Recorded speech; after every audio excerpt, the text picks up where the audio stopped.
Ngaji bareng yuk. Open your mind. Assalamualaikum ahli surga. Tabi pun. Bismillahirrahmanirrahim. Alhamdulillahirabbil alamin, arrahmanirrahim, malik yaumiddin. Iyyaka na'budu wa iyyaka nasta'in. Ihdinas siratal mustaqim. Shiratal ladzina an'amta 'alaihim ghairil maghdubi 'alaihim waladdallin. Amin. Amin. Amin ya rabbal alamin.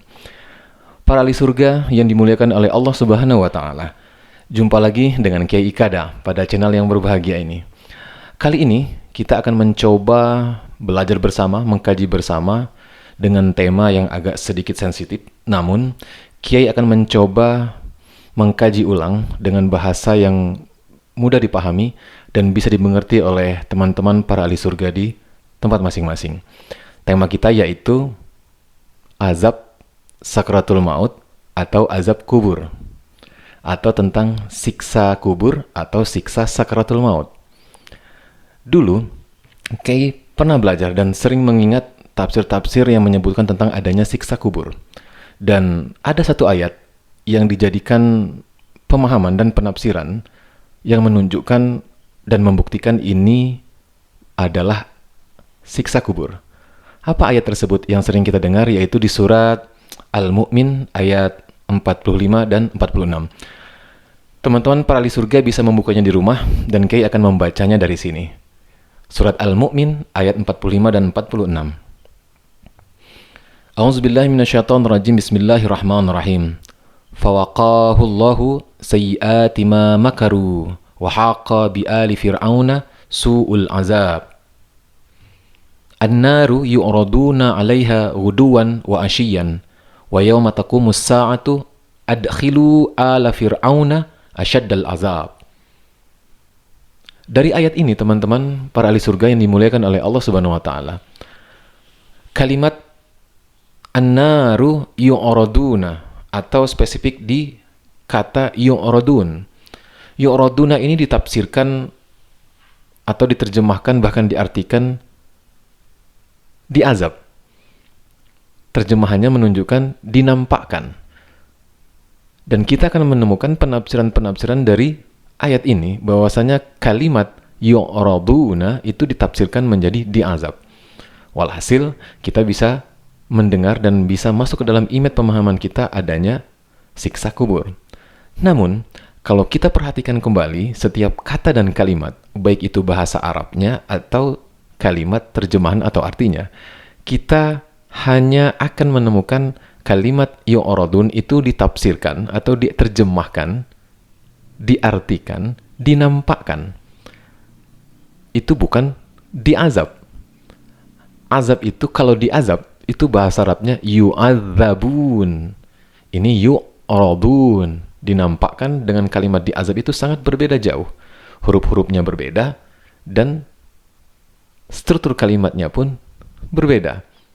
Maka, sekarang kita perhatikan terjemahan surat Al-Mu'min ayat 45 dan 46 atau surat Ghafir ayat 45 dan 46. Maka Allah memeliharanya dari kejahatan tipu daya mereka, dan Fir'aun beserta kaumnya dikepung oleh azab yang amat buruk. Kepada mereka dinampakkan neraka pada pagi dan petang, dan pada hari terjadinya kiamat.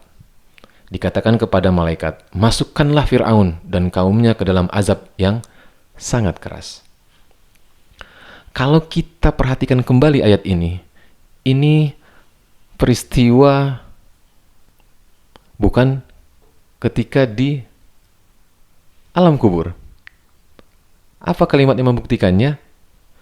An-naru yu'raduna 'alaiha guduwan wa ashiyan wa yauma taqumus sa'ah. Jadi, ketika Fir'aun menghadapi kematian atau ketika malaikat mencabut nyawa Fir'aun,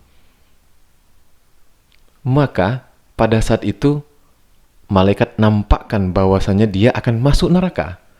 Makanya kalimatnya an-naru yu'raduna. Logika pribadi Kiai, ini logika pribadi. Malaikat ketika menampakkan neraka itu ketika di alam kubur atau ketika sakaratul maut. Nah, ini yang akan kita bahas dan kita akan kumpulkan ayat-ayat mubayyinat dan ayat-ayat mufassalat sehingga kita akan menemukan penjelasan yang hak dan penjelasan yang mubin dan mubayyinat dari ayat-ayat Al-Quran tentunya. Nah, untuk melanjutkan belajar bersama kita, mari sama-sama kita membuka surat Al-Mu'min ayat 99 dan 100. Teman-teman bisa membukanya di rumah. A'udzubillahi minasyaitonirrajim. Bismillahirrahmanirrahim. Hatta idza jaa ahadahumul mautu qala rabbi irji'uni la'alli a'malu salihan fima taraktu. Kalla innaha kalimatun huwa qailuha wa min waraihim barzakh ila yaumi yub'atsun. Ayat ini yaitu kata barzakh, kita bisa menemukan penafsirannya juga ditafsirkan menjadi alam kubur. Padahal kalau kita perhatikan dari terjemahannya atau artinya dan kita memperhatikan maksud dan mafhum dari kalimat bahasa Arabnya, ini bukan menunjukkan alam kubur, tapi alam ketika malaikat mencabut nyawa manusia dan manusia masih bisa berkata. Kalau sudah masuk kubur, logika pribadi itu sudah wafat, ruh sudah kembali kepada Allah dan dia tidak akan mampu lagi berkata atau meminta. Apa permintaan seseorang yang akan diwafatkan dalam keadaan kafir, fasik, munafik ataupun orang-orang yang 11-12 dengan mereka? Kita baca terjemahannya. Demikianlah keadaan orang-orang kafir itu, hingga apabila datang kematian kepada seseorang dari mereka, dia berkata, "Ya Tuhanku, kembalikanlah aku ke dunia, agar aku berbuat amal yang soleh terhadap yang telah aku tinggalkan." Sekali-kali tidak. Sesungguhnya itu adalah perkataan yang diucapkannya saja, permintaannya saja. Dan di hadapan mereka ada barzakh, terjemahannya ada dinding, sampai hari mereka dibangkitkan. Jadi, kalau kita perhatikan kembali terjemahannya saja, bagi orang-orang yang belum menguasai bahasa Arab, maka kalimat barzakh ditafsirkan dan diartikan menjadi dinding, kita akan bisa menemukan esensinya. Barzakh itu adalah suatu dinding yang mana seseorang masih meminta kembali ke dunia ketika para malaikat mencabut nyawa mereka. Mudah-mudahan bisa dimengerti oleh teman-teman. Jadi barzakh itu adalah suatu dinding. Suatu dinding malaikat sedang mencabut nyawa manusia atau orang-orang kafir di ayat ini, dan orang-orang kafir itu minta hidup kembali kepada Allah. Apa yang akan mereka lakukan ketika hidup? Mereka akan la'alli a'malu solihan. Mereka akan beramal soleh. Inilah esensi dari barzakh. Jadi barzakh itu, kalau logika pribadi kita itu mengartikan, itu adalah alam sakaratul maut, bukan alam kubur. Sekarang kita baca lagi ayat-ayat mufassalatnya, ayat-ayat perincian yang menjelaskan tentang barzakh. Kita buka surat Al-Furqan ayat 53. A'udzubillahi minasyaitonirrajim. Bismillahirrahmanirrahim. Wa huwa allazi marajal bahraini hadza azbun furat wa hadza milhun ujaj wa ja'ala bainahuma barzakhan wa hijran mahjura. Barzakh di sini esensinya itu adalah suatu dinding yang memisahkan antara dua benda atau dua air. Yang satu air tawar, yang satu air asin. Jadi ada ruang, ada dinding pemisah. Kita bisa memperhatikannya kalau kita perhatikan video-video atau gambar-gambar. Yaitu ada air laut yang tawar, ada air laut yang asin. Jadi barzakh di lautan itu memisahkan antara air laut yang tawar dan air laut yang asin. Maka barzakh dalam esensi ketauhidan kita adalah yang memisahkan antara kehidupan dan kematian. Barzakh itu alam seseorang yang masih bisa meminta kepada Allah untuk hidup kembali. Maka barzakh atau dinding atau alam yang memisahkan antara kehidupan dan kematian adalah alam sakaratul maut. Kenapa? Nanti akan kita perhatikan lagi ketika sakratul maut, itu malaikat itu apa yang dilakukan malaikat? Apakah mencabut nyawa dengan lemah lembut, dengan baik, atau mencabut nyawa dengan kasar? Sekarang kita buka kembali surat Ar-Rahman ayat 20. Kita akan mengesensikan makna dari barzakh. A'udzubillahi minasyaitonirrajim. Bismillahirrahmanirrahim. Bainahuma barzakhun la yabghiyan. Barzakh itu ada batas yang tidak dilampaui masing-masing. Ini tentang air laut yang tawar dan air laut yang asin. Dari 4 ayat ini, kita bisa mengesensikan yang pertama, kalimat yu'radun itu bukan diazab, tapi dinampakkan.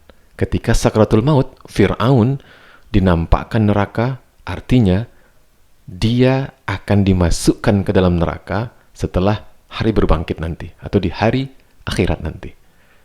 Yang kedua, esensi dari barzakh, yaitu suatu dinding yang memisahkan antara dua ruang, dua waktu, dua jenis. Kalau di laut, barzakh itu dinding yang memisahkan antara air laut yang tawar dan air laut yang asin. Maka barzakh dalam kehidupan kita yaitu yang memisahkan antara kehidupan dan kematian, yaitu alam sakaratul maut. Ini agak sedikit berbeda karena barzakh yang kiai dulu fahami dan kiai yakini barzakh itu alam kubur. Tapi setelah kiai perhatikan kata dan kalimatnya, kiai temukan ayat-ayat perinciannya, maka kiai sekarang meyakini bahwasanya barzakh itu adalah alam sakaratul maut. Sekarang kita buktikan apa yang dilakukan oleh malaikat di barzakh atau di alam sakaratul maut. Kita sama-sama membuka surat Muhammad ayat 27. Surat Muhammad ayat 27. A'udzubillahi minasyaitonirrajim. Bismillahirrahmanirrahim. Fakaifa iza tawaffathumul malaikah yadribuna wujuhahum wa adbarahum. Bagaimanakah keadaan mereka apabila malaikat maut mencabut nyawa mereka seraya memukul muka mereka dan punggung mereka? Kalimat ini apakah menunjukkan siksa sakaratul maut atau siksa kubur? Yang ketika di alam barzakh itu malaikat mencabut nyawa seseorang yang kafir, dia masih bisa meminta untuk hidup kembali karena mau beramal soleh. Teman-teman bisa memperhatikannya di rumah. Surat Muhammad ayat 27. Yang dilakukan malaikat yang pertama adalah memukul muka mereka dan punggung mereka ketika mencabut nyawa. Sekarang ayat perincian yang lainnya. Di surat Al-An'am ayat 93. A'udzubillahi minasyaitonirrajim. Bismillahirrahmanirrahim. Wa man azlamu mimman iftara 'ala Allahi kadhiba aw qala uhiya ilayya wa lam yuha ilayhi syai'un. Wa man qala sa'unzilu mithla ma anzalallah walau tara idzi zalimuna fi ghamaratil maut wal malaikah basitu aydihim akhriju anfusakum al-yawm tujzauna azabal hun bima kuntum taquluna 'ala Allahi ghairal haqq wa kuntum an ayatihi tastakbirun. Kita perhatikan terjemahannya perlahan-lahan. Dan siapakah yang lebih zalim dari orang-orang yang membuat kedustaan terhadap Allah atau yang berkata telah diwahyukan kepada saya padahal tidak ada diwahyukan sesuatu pun kepadanya, dan orang-orang yang berkata saya akan menurunkan seperti apa yang diturunkan Allah. Alangkah dahsyatnya sekiranya kamu melihat di waktu orang-orang zalim berada dalam tekanan ghamaratil maut atau tekanan sakaratil maut, sedang para malaikat memukul dengan tangan mereka sambil berkata, keluarkanlah nyawamu. Di hari ini kamu dibalas dengan siksaan yang sangat menghinakan. Di hari ini kamu dibalas dengan siksaan yang sangat menghinakan. Karena kamu selalu mengatakan terhadap Allah perkataan yang tidak benar, tidak hak. Dan karena kamu selalu menyombongkan diri terhadap ayat-ayatnya. Di surat Al-An'am ayat 93 ini, apakah malaikat itu mencabut nyawa ketika di alam kubur? Atau malaikat mencabut nyawa ketika di alam sakaratul maut. Ini merupakan ayat perincian yang menjelaskan tentang esensi barzakh. Ketika malaikat mencabut nyawa seseorang, dipukul muka dan punggung mereka, disiksa dengan siksa yang menghinakan, lalu orang kafir meminta hidup kembali. Kenapa meminta hidup kembali? Karena sudah dinampakkan neraka dan mereka akan dimasukkan ke dalam neraka sesuai dengan ketentuan Allah Subhanahu wa taala. Kita buka surat atau ayat perincian yang lainnya. Kita buka surat Al-Anfal ayat 50. A'udzubillahi minasyaitonirrajim. Bismillahirrahmanirrahim. Walau tara iz yatawaffal ladzina kafaru al-malaikah yadribuna wujuhahum wa adbarahum wa zuqu azabal hariq. Kita perhatikan terjemahannya. Kalau kamu melihat ketika para malaikat mencabut jiwa orang-orang kafir seraya memukul muka dan belakang mereka atau punggung mereka dan berkata, rasakanlah olehmu siksa neraka yang membakar. Tentulah kamu akan merasa ngeri atau takut.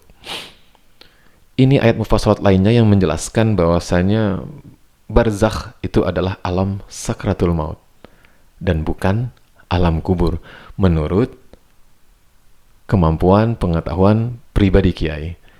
Tapi kalau di buku-buku selain Al-Quran, kiai benarkan.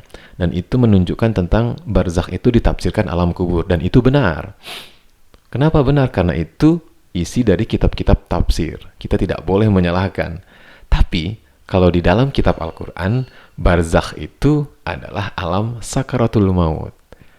Orang-orang yang dicabut nyawanya oleh para malaikat, mereka masih meminta hidup kembali dan akan beramal soleh. Karena ketika di dunia, amal mereka tidak termasuk ke dalam amal soleh. Bahkan jauh dari amal mardotillah, amal yang diridhoi oleh Allah Subhanahu wa ta'ala. Bagaimana teman-teman para ahli surga yang dimuliakan oleh Allah Subhanahu wa ta'ala? Ada juga ayat yang menafsirkan teman-teman, kita ini pasti masuk neraka dulu. Setelah masuk neraka, kita bisa mencuci dosa di dalam neraka. Dan kita bisa dikeluarkan dari neraka. Apa ayat itu yang ditafsirkan bahwasanya kita ini pasti masuk neraka dulu? Kita buka surat Maryam ayat 71. A'udzubillahi minasyaitonirrajim. Bismillahirrahmanirrahim. Wa in minkum illa wariduha kana ala rabbika hatman maqdiyan. Kita baca terjemahannya. Dan tidak ada seorang pun daripadamu melainkan mendatangi neraka itu. Hal itu bagi Tuhanmu adalah suatu kemestian yang sudah ditetapkan. Kalau kita perhatikan kalimat Arabnya, yaitu wariduha. Kalimat wariduha itu belum masuk, belum disiksa, tapi mendatangi. Sekarang kita perhatikan di ayat sebelumnya. Kita baca bersama-sama. Tsumma lanahnu a'lam billazina hum aula biha syiliyya.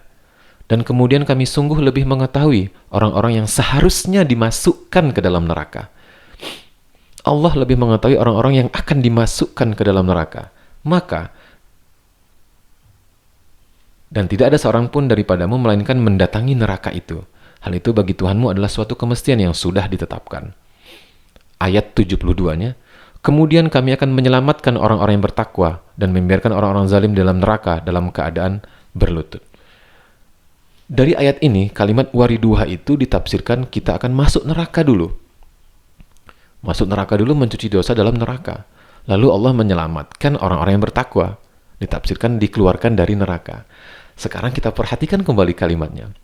Ini kalimat menjelaskan tentang keadaan setelah hari berbangkit atau hari kiamat. Jadi, filsafat Quran Kiai pribadi, ketika kita dibangkitkan oleh Allah Subhanahu wa ta'ala, wajah kita ada yang cerah berseri-seri, ada yang wajahnya hitam, legam.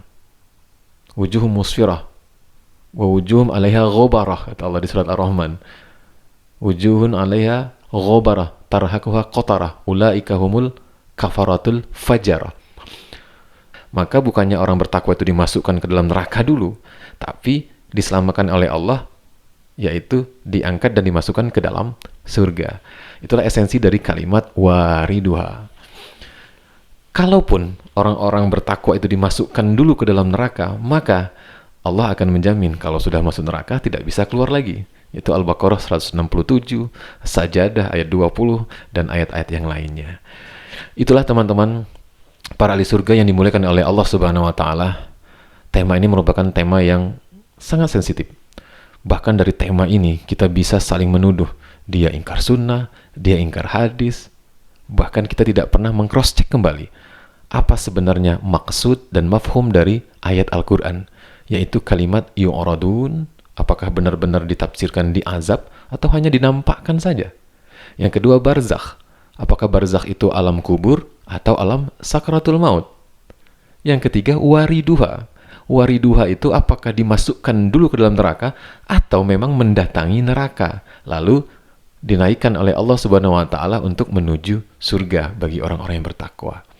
Maka dari tema yang sangat sensitif ini teman-teman, mari kita menjaga lisan, jangan mudah menyalahkan, jangan mudah menyesatkan, bahkan jangan pernah menilai orang itu ingkar sunnah atau ingkar hadis. Kenapa? Karena orang yang suka menilai seseorang itu tidak pernah memperhatikan kata dan kalimat Arab di dalam Al-Qur'annya. Karena itu kita harus berhati-hati dalam berbicara, sehingga apa yang terucap oleh lisan kita tidak menjadi aqawil. Kita harus mengatakan kalau Allah Ta'ala seperti Nabi Muhammad Sallallahu Alaihi Wasallam. Maka dari channel Karya Generasi Surga ini, Kiai mengajak teman-teman semua untuk mentasdik kembali pengetahuan kita, mencocokkan kembali pengetahuan-pengetahuan yang sudah kita yakini, bahkan yang sudah mendarah daging dalam pemahaman kita, agar kita melaksanakan esensi dari ittaqullah wahzaru. Hati-hati dalam memahami, hati-hati dalam berbicara, hati-hati dalam menilai, sehingga nanti akan timbul keyakinan yang haqqo tuqatih, atau ketakwaan yang haqqo tuqatih. Demikianlah para ahli surga yang dimuliakan oleh Allah Subhanahu wa Ta'ala. Taqabbalallah. Alhamdulillahirabbil alamin. Ingat, nomor 1 kan kitab Al-Qur'an, nomor 2 kan kitab hadis, nomor 3 kan kitab tafsir para ulama sebagai sumber bacaan kita, sebagai sumber pengetahuan kita. Seseorang yang lebih tekun mengkaji kitab hadis, lanjutkan. Seseorang yang sungguh-sungguh mengkaji kitab tafsir, lanjutkan. Dan seseorang yang berniat mengamalkan, mengkaji kitab Al-Quran, lanjutkan. Kita saling berbagi tugas, saling mendukung satu sama lain.